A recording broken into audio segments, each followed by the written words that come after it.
Hey everybody, welcome to City and County Credit Union's April Tip Tuesday. The sun is shining, it is getting warmer outside, and we are getting outdoors. And that's why this month we're really excited to talk about Earth Day, but in a unique way. Today I'm going to introduce you to Vikas and Clara, who are with the Neighborhood Forest, who are dedicated to bringing planting trees to youth in our community.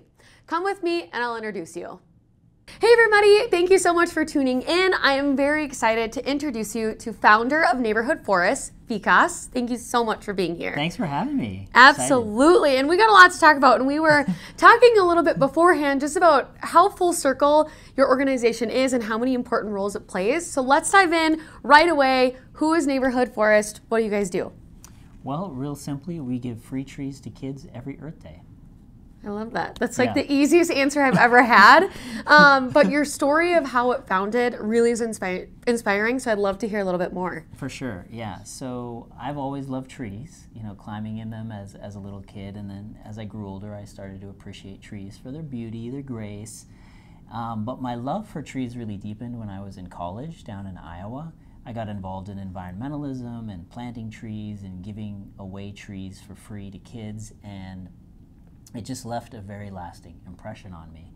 I got into tech and I worked for a couple of software companies for the first 15 years of my career and kind of forgot about the whole tree environmentalism stuff until about 14 years ago. I had sort of a midlife crisis, health crisis, crisis of meaning and spirit, and it gave me a lot of time to think about my life and my career, and I realized I missed the trees and I missed giving trees to kids, and so that's how Neighborhood Forest was born. And we started with 4 schools in Minneapolis, and we're now serving over 1,500 schools, libraries, and youth groups across North America. We're almost in all 50 states.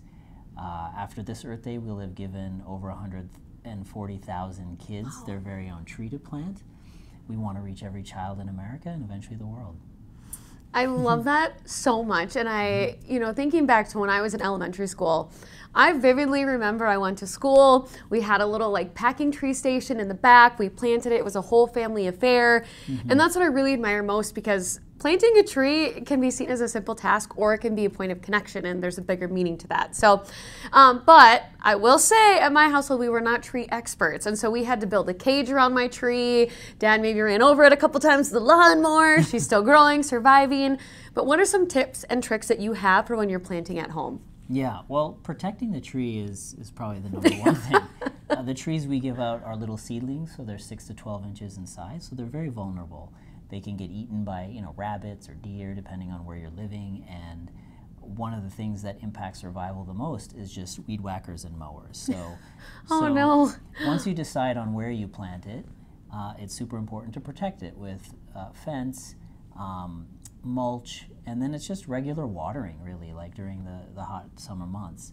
I think there's also things you can do to optimize how that tree benefits your home and your neighborhood. So for example, if you have a deciduous tree, tree that drops its leaves in the winter, planting a tree like that on the east, south, or west side of the home is optimal, because when it grows big, it's going to shade the home in the summer. It'll drop its leaves and let the sun come through in the winter. If you have a pine tree, the best place to plant a pine tree in a place like Minnesota is like on the northwest side of the home, because when it grows up, it's going to serve as a windbreak and protect your home from the winter cold. So if you happen to have that kind of space around your home, that's how you can be strategic with your tree planting, depending on the species. And yeah, if you put a fence around it and water it, it'll grow and it will give for decades, if not generations. Do you guys have a spot on your website? I mean, this may be just tip number 1, don't have Dad run it over, but where we can find these tips and tricks, especially if we're going through the process and we want to talk about it as a family first? Definitely. Our website, neighborhoodforest.org, has resources on planting and caring for trees. In fact, we have a tab at the top of our website that says resources, and if you click on that, you'll have information about caring and planting instructions and so forth. Excellent. Well, we're going to take this a little further. So we heard the story. Now we're going to learn a little bit more about the planting process. Hey everybody, we're gonna dive in a little deeper on the tree planting process. I'm really excited to introduce you to Clara, Head of Member Engagement. So let's dive in. Clara, what does that tree process planting look like? Yeah, so the way our program works is that we have a coordinator at a designated library or school or youth group sign up with us, and then we reach out to them, and then they have instructions to start this parent registration process. So they promote to their families in their community and say, hey, get your kids signed up for a free tree.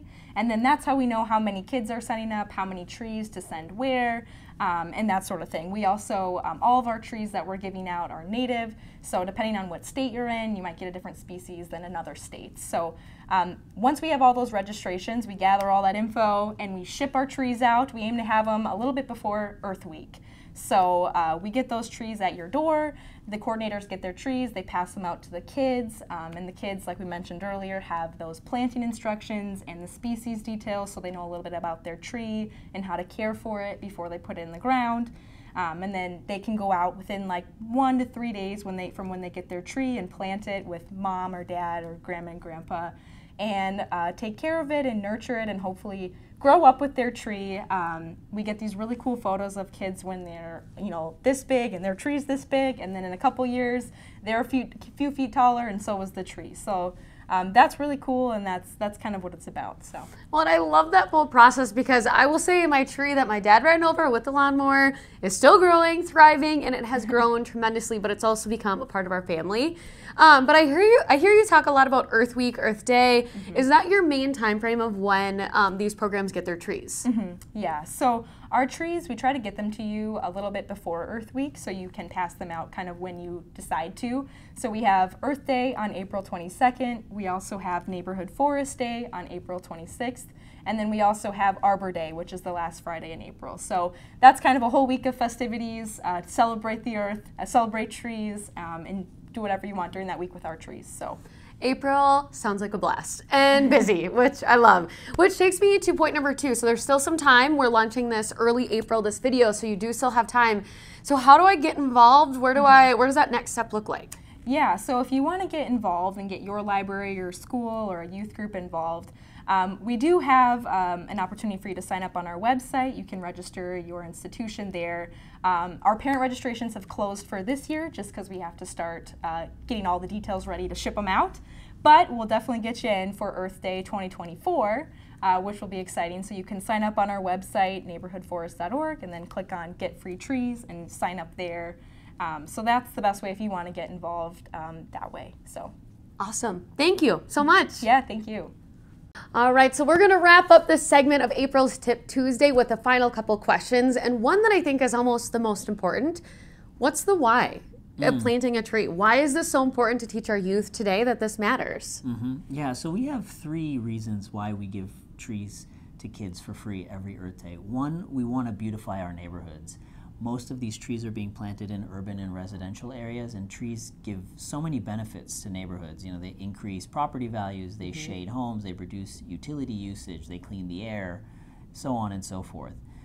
Second, climate change is a big deal, and trees they capture carbon dioxide. So a big part of our program is climate action and reducing our carbon footprint.